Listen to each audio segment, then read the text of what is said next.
I grew up in a small town in Skåne where I went to school for 9 years.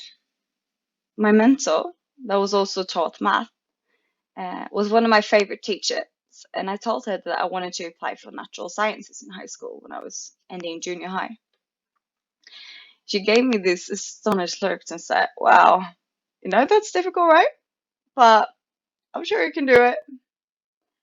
I was 15, not very concerned, and I walked away from the situation. The next year, I was in high school studying math, biology, and physics. After graduation, I applied for university and started at industrial engineering in Lund. I was actually more interested in continuing on the science track, but I had heard from a lot of close friends and relatives that engineering and physics would be difficult, and I started doubting whether I was able to do it. 1 year later, I ended up changing my major to physics because I missed being astonished with the wonders of the physical world, and I was not really ready to give up learning about it. When I changed program, it was becoming evident that people in my surroundings, some that were even studying the same thing, were under the impression that engineering should be difficult. So I started changing the way I spoke about my education, always trying to wrap it in little sweet packages just to keep them from getting uncomfortable.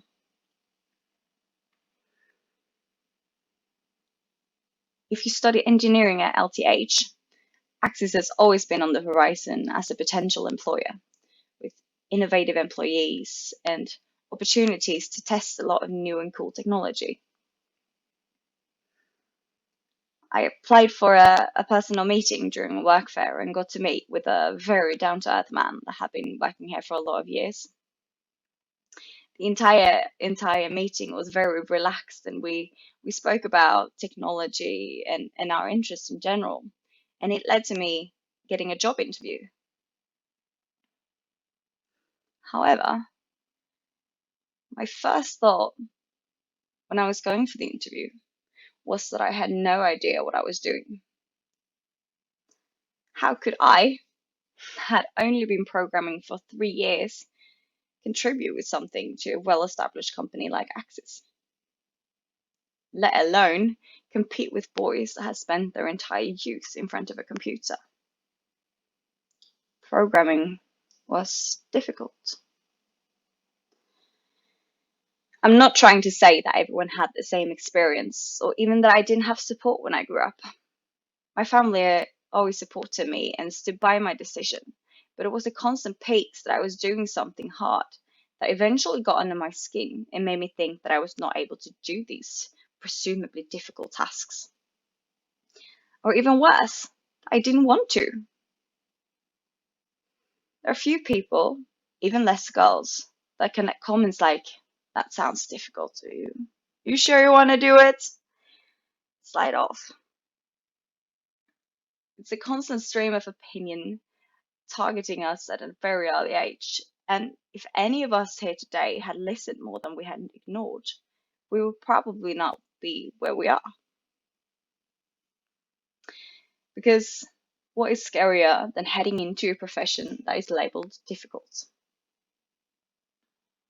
Well, at least I think that it's heading into a profession that's being labeled difficult, while at the same time being a minority. According to the Center of Statistics in Sweden, SCB, only about every fifth developer in Sweden is female. I mean, every fifth. That's not a lot of people. And that's why I'm here today. And I hope that's why you are here today.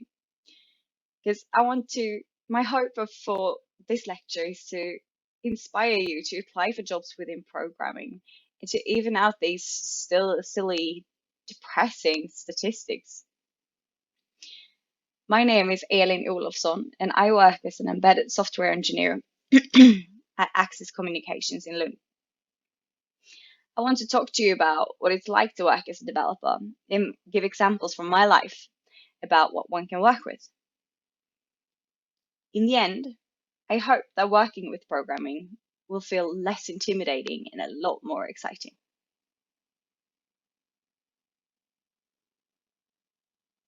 When I applied for the job at Axis, they were looking for an embedded software engineer with machine learning experience, and the most recurring word in the work description was analytics. Analytics was about as cryptic to me as the phrase AI, a term that I have come to resent over the past few years due to its exaggerated status in media. I mean, come on, if the only thing I would have to do for a couple of weeks was learn how to recognize 100 different birds, I wouldn't have been called groundbreaking, more like categorically obsessed. Joke aside, to quote Wikipedia, yes, that's allowed when you're an adult. Analytics is a discipline within computer science and information systems to discover patterns in large amounts of data. More specifically, in my team, we work with developing algorithms that find information in video that would be relevant for an operator. For example, someone might have walked into a restricted area, or that they drove past 10 cars on a small car path leading up to private property in the last hour. Or maybe that the same person had been walking around doing suspicious things in a store for several hours. One of the most exciting things about working in a team targeting analytics is that the project assignments vary a lot. They range between reading freshly published articles about new algorithms to implementing features in an application. That means that we have the opportunity to get inspiration from current projects that launch real solutions to real customers, while some of our projects are highly experimental and might not be executed fully until a few years from now, if ever. Being a back-end developer that is focused on machine learning also means that I encounter a lot of different programming languages depending on the current project. For deep learning applications, the leading frameworks today are TensorFlow or PyTorch, both implemented in Python and open sourced. Thanks to a large community that's interested in deep learning, it's very easy today to set up a new test environment for a new or updated algorithm and have your first results within a few hours. Given, of course, that everything is bug-free, which is not to be taken granted, as you probably know. Most of our projects often start out in Python, but we test the wanted functionality or train a deep learning model to be better at, I don't know, detecting cars, for example. If the concept proves efficient and we want to deploy an application based on new technology, we rewrite the code in a not so high level language like C or C++. Programming in C for the first time might be intimidating since you don't have as many airbags as higher level languages. For example, you know that you have to keep track of memory dedication and removal of the same memory.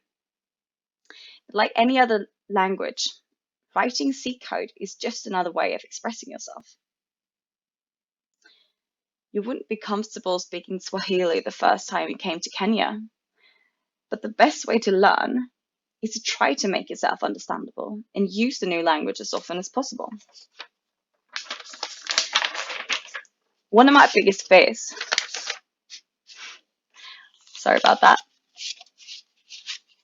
One of my biggest fears about taking this job was that it was going to be difficult and that the experience level that was expected was way above one I could provide, especially over a large range of languages. The truth is, just a week or so after I started, I realized that my fears were completely misplaced. Nobody knew everything, not even people that have been working as software developers for a long time. When I asked for help from a lot of my most senior colleagues, it wasn't unusual that they opened a browser and searched for something on Google. And that's the absolute best part by using open standards for programming in. My pre-existing expertise in the language was seldom the limiting factor to whether or not I could program something. Rather, it was my ability to find the relative information, either from documentations or by talking to my colleagues and learning from code reviews. The biggest difference between me and my coworkers was that they weren't scared to admit that they didn't know something. They used the infinite resources of the internet the way they're supposed to be used, as a means to support everyday work. This is something that I would have loved to hear 6 years ago when I started university and way before my first encounter with programming. Or even 10 years ago when I was heading into high school, this would have been a valuable input from work life. To have a certain level of expertise in a certain area often means that you don't have that in-depth knowledge about something else. But the day you need it, you can always trust Google. Another aspect that I want to talk about regarding programming at a company comparison to working for yourself or in a school project is the perspective you have of the code. In my team, we work with relatively small parts of the firmware that is run on our cameras. In reality, this means that the overview that one has over the entirety of the code base is pretty non-existent if you haven't been working with it for a really long time. It's usually not the same teams that take care of front-end and back-end parts of the code. Working on your own project gives you the flexibility to control every aspect of the code and the program. You have full artistic freedom, but when you work as a part of a much larger firmware team, your focus is often much more controlled by detail. Functionality should be exactly as expected where it's expected, and the code style should fit in with the rest of the code to make it readable. One of the most important tools that we use on a daily basis, I would say, is Git. I cannot stress the importance of using versioning programs enough, especially when you work in larger developing teams. When I started working here, I had maybe made one push to a Git repository ever in my life. It was very new, and it can be very scary with the new tools. I mean, let me tell you, Git conflicts could be a dark and messy place. But the more I've worked with Git, the more I've realized how valuable it is. I'm not sure how comfortable you all are with Git, but I want to say this anyway because I feel that it's that important.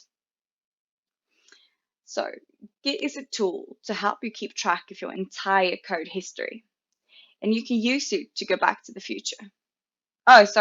Go back in time. If there are more than one developer working on the same code, Git helps you with showing where you both made changes so that you can combine the two solutions in the best way possible. It also lets you review each other's code to make sure that you agree on a functionality before it's pushed into the main code repository. Honestly, it takes a little while getting used to before you appreciate all the advantages, since it can be quite a hassle to go through and fix merge conflicts. My tip is therefore to learn by playing games. It's easier to remember what you learned when you had fun figuring it out. So I want to really say this properly. So there's nothing else that you should take with you from this lecture, then please learn Git. I promise you it'll be worth it. So I'm gonna ask you to do a little exercise with me. All right, pull up your hands like this. We're gonna do finger stretching.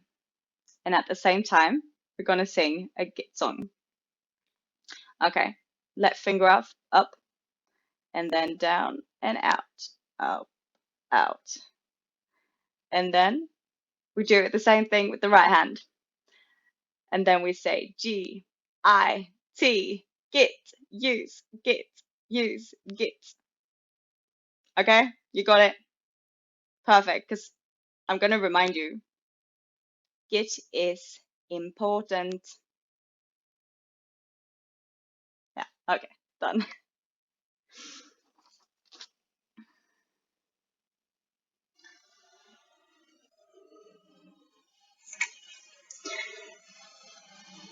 In the beginning, I promised that I would show some real life experience or examples of what we work with here at Axis in my team.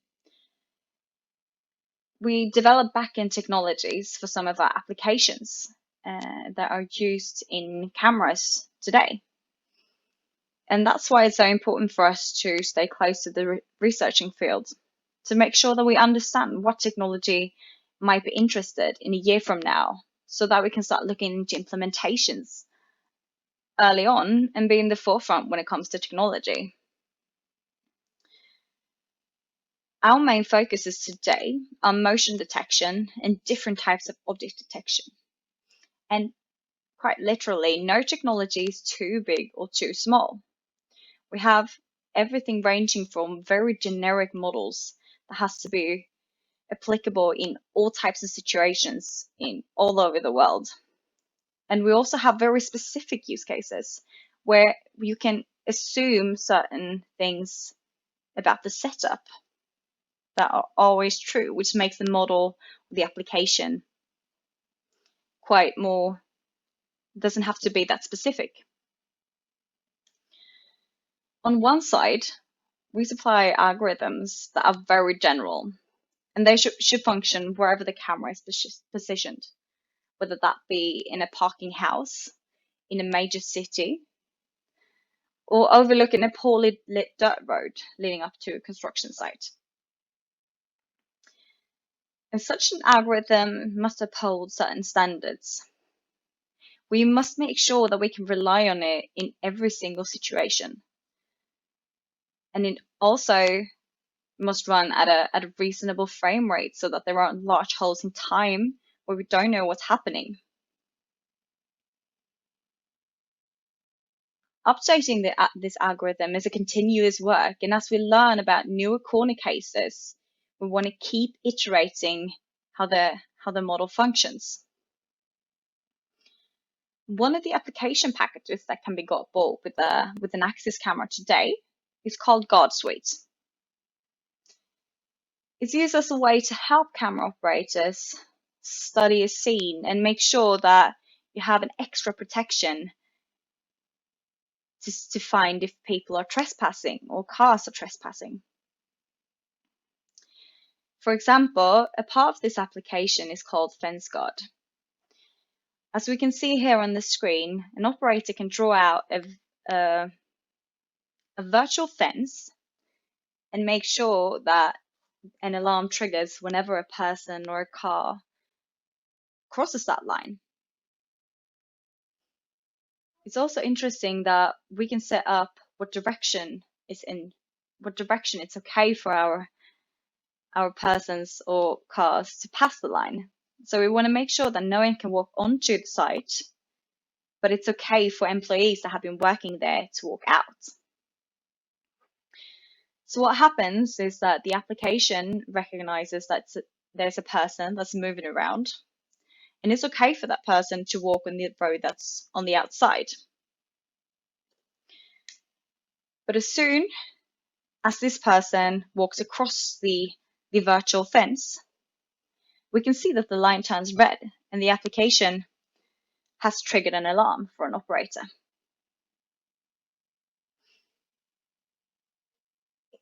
behind this application, there is an object detector running that detects these particular objects of interest.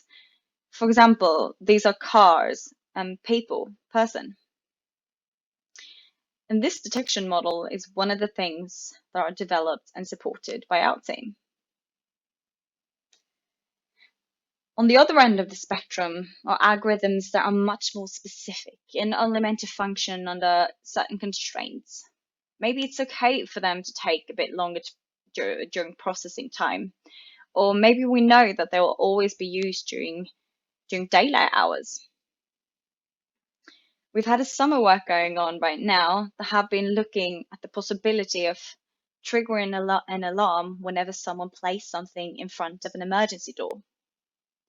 And this is to help operators and stores keep that extra safety and to make sure that they don't place anything in front of an emergency exit.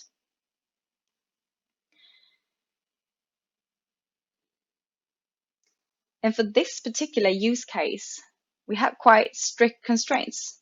We know that the camera is going to be placed overlooking a door and it's going to be inside. When the application is running, it's most likely also that the store will be open, meaning that the lights will be turned on. The scene is also going to look quite similar no matter where the door is placed. So even if they might have different colors, they overall have this kind of same shape of a rectangle, and it's most of the time placed on a door. This type of algorithm doesn't have to be as generic, and the corner cases are a lot fewer, leading to the algorithm often having a lower complexity than a more general model. And that's the fun thing. We support all these types of different use cases where we look at very generic situations that's supposed to be solvable throughout over the world in different situations, while at the same time targeting these very specific use cases that basically look alike all the time.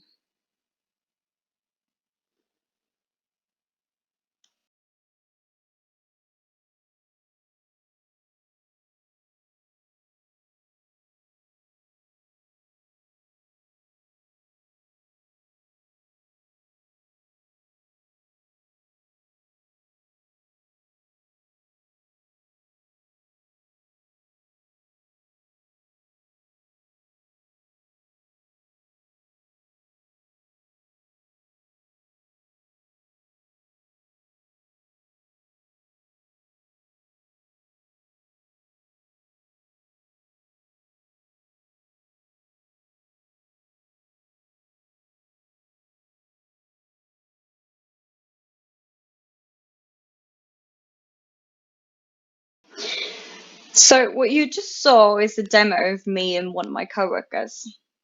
We're walking around in the office building, behaving like lunatics, to test out whether or not an algorithm can identify us as human, even though we don't look like most humans do when they walk down the street. There were a couple of different algorithms running, but mostly they were based on segmentation, with the exception of a key pose estimator. Segmentation is quite interesting, actually, and I thought I'd talk a bit more about that with you today. Segmentation algorithms have just recently extended the family of object detection and have increased the amount of information that's given from a frame. So my idea is that I introduce segmentation, and then we go through like the workflow that we use to end up with a back technology for an application. So we start out at an idea with a concept, and then we test it out, we go forward, and we finally deploy it on a camera. All right, it won't be so very technical, but we'll see. So there are three main types of segmentation algorithms. The first one is called semantic segmentation. Here, when we use this type of method, we're mostly interested in looking into the background data of an image. So if we look at the example, we see that we can identify that there are cats in the image. They have a particularly class color. We have some sort of background, and we see that they're sitting on something else. There is no more information about how many cats there are or where they're located. If you want to use, or if you want to get that type of information instead, you should upgrade your model to an instance segmentation one. So this is essentially a more fine granular way of doing object detection. So in comparison, we see here that we have a few red boxes. And these can be seen as the bounding boxes that a standard object detection model outputs. But when we get this instance segmentation, we get the identity of all different cats in the image, as well as their exact location, meaning that we know more where the cats are, and based on the look at the segmentation maps, we can estimate their pose or what they're doing. So it gives us more information. Finally, we have the panoptic segmentation model. And this can be seen as a combination of the two previous. So it has introduced two new terms that's called stuff and things. And this is to differ between like background classes and classes that we're interested in instances of. So stuff is basically background. That's what we talk about when we say, there is a sky in this picture, or there are buildings, or there is a door at the end of the hallway, or a couple of windows on the wall of the building. We're not really interested in knowing where these stuff are, how many there are of there. I mean, the sky is still a sky. And they're just there to make our background information more dense. When we talk about things, that's the type of objects that we're interested in knowing how many and where they're located in the image. So the things in this image are the cats. And we see, similar to the instance segmentation, that we have the segmentation maps of the different cats, and we have identified them as individuals instead of a group.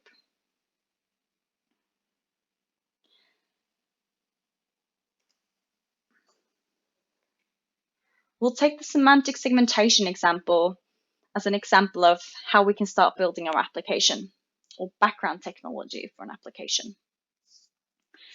So a semantic segmentation model might be interesting for us to help us understand what types of scenes our camera is located at.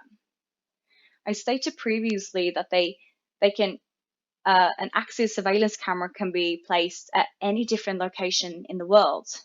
Like knowing if you're located inside of a parking lot or outside overlooking a garden might be vital for understanding how you should detect objects in the best way.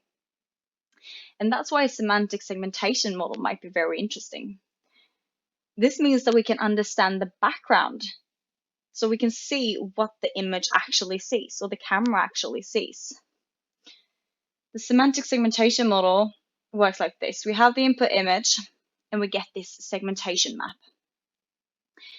And as we can see, similar to the previous image, we don't really differ between the person and the bicycle, because they're not really interesting.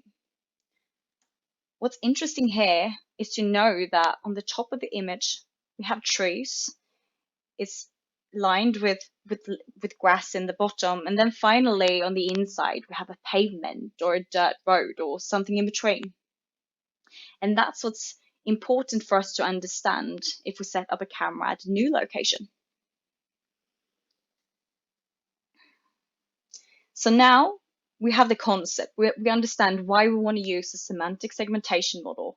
So we'll just go through the steps that we would do if we were to set up this application. A general workflow goes as this. This model was predefined or pre-trained and located at the TensorFlow GitHub main repository. It's based on the DeepLab v3, and if you want to, you can go into this repository, find the model yourself, and then run inference on it to see how it performs.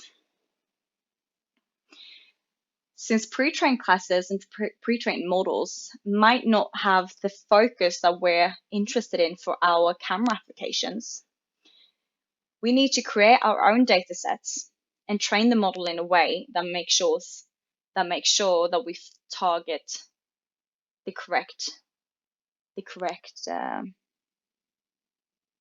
image types.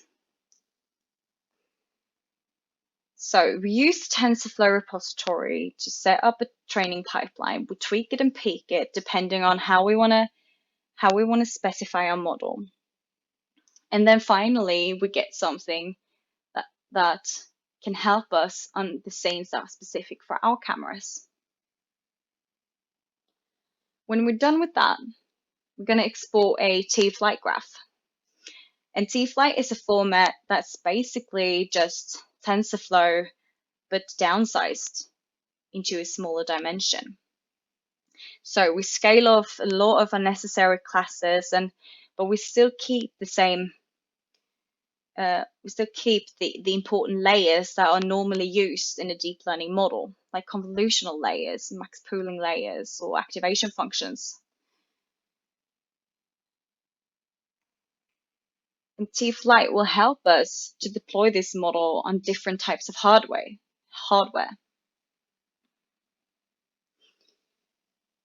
All right, so now we've retrained our model. We made sure that we have it in a format that we can use on basically any hardware because it's so downscaled. And then we want to start thinking about how do we want our application to work? What is it we want to do with it? And that's where we create our context. And this is often written in C or C++, but for this example, we're writing in C++. So first, we want to fetch an image from the camera stream. We want to perform an inference on it and make sure that we get the results from the segmentation model and output it back to the camera. Here we want to create an overlay. So more or less just a color map of the different classes that we have and put it on top of the original image. So we can see where the different classes are in relation to the actual image, to the actual input. Finally, we deploy the model in context on the camera, and then we can run it, see what types of backgrounds and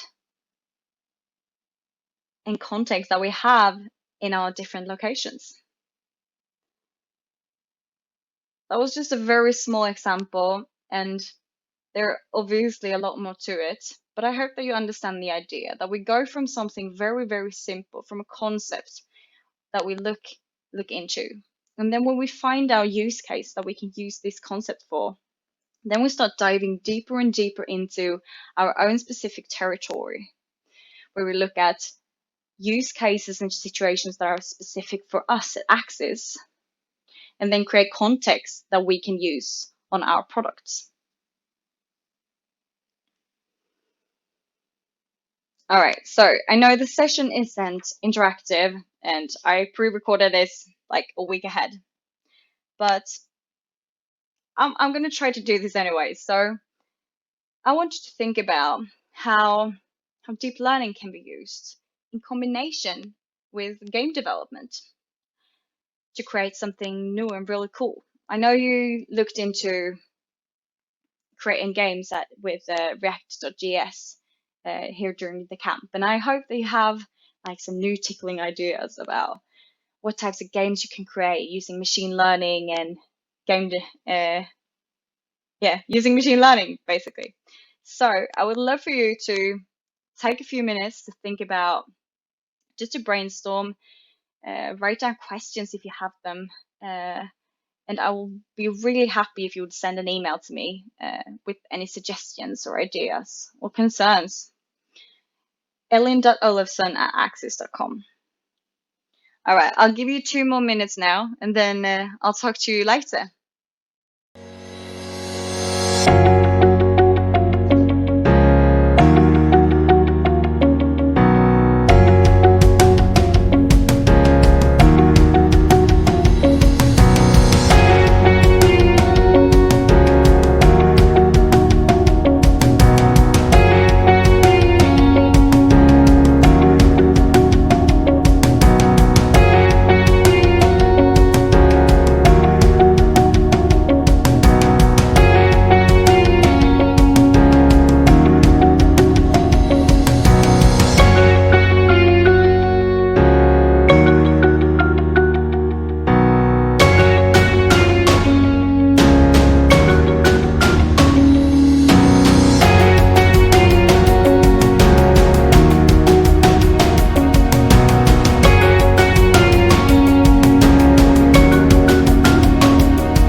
As with any new job or social context, one of the first things we struggle with is to find out a place in a group.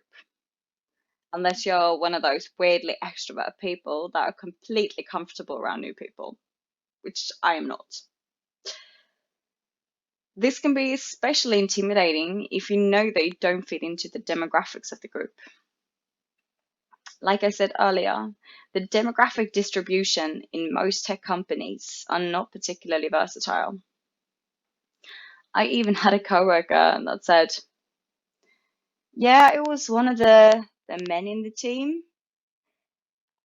I can't really tell them apart because they all look the same and dress the same when asked to describe the person who had made the delivery. In my first project, I was part of a 4-man team that was in charge of evaluating offers from external vendors.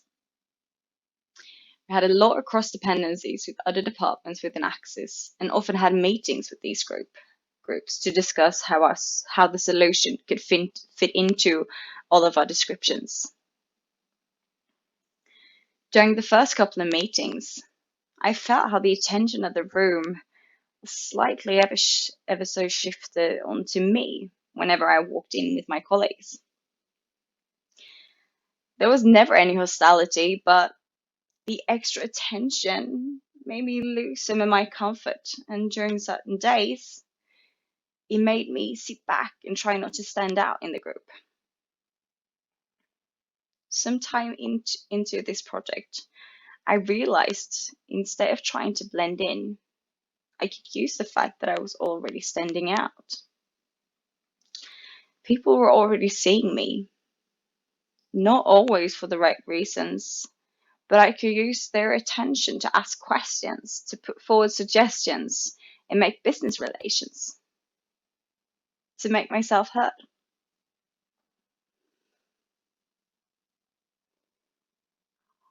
As a person, I have grown immensely the last year, partly because I have been given the opportunities to test and explore interesting subjects to me, but also because I've learned to trust my instincts.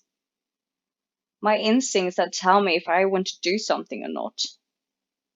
And I have started to ignore anyone in my surrounding that tells me that something's going to be difficult. That programming is only something for the computer-loving boys that now have grown into men. Difficult has rather become a trigger word for me, and I could probably jump off a cliff to prove to someone that it wasn't that hard after all. Probably not one of my best traits. I do not recommend jumping off cliffs. That's extremely dangerous. But my point is that when you have a profound interest in something, whether it's math, programming, or even jumping off cliffs, doing it is not difficult at all. On the contrary, it's so easy. It's so easy to do something that you want to do. It's easy to learn something that you want to learn. And most of all, it's easy to do something when you have fun. Please think of the funniest thing that you like to do and tell me that it's not easy to take your time to do it. Programming. Okay, what was that? Programming is easy.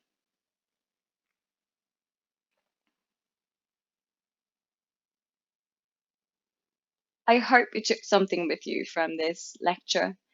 At the very least, that git is important, remember?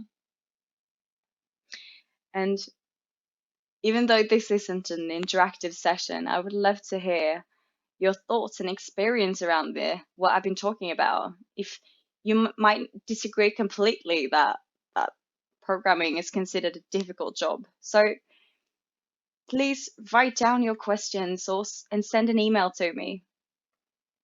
My email address is, like I said before, elin.olofsson@axis.com. I'll show a few videos now to just give you a few minutes to think about what you wanna ask or what you wanna take away with you from this lecture. So enjoy.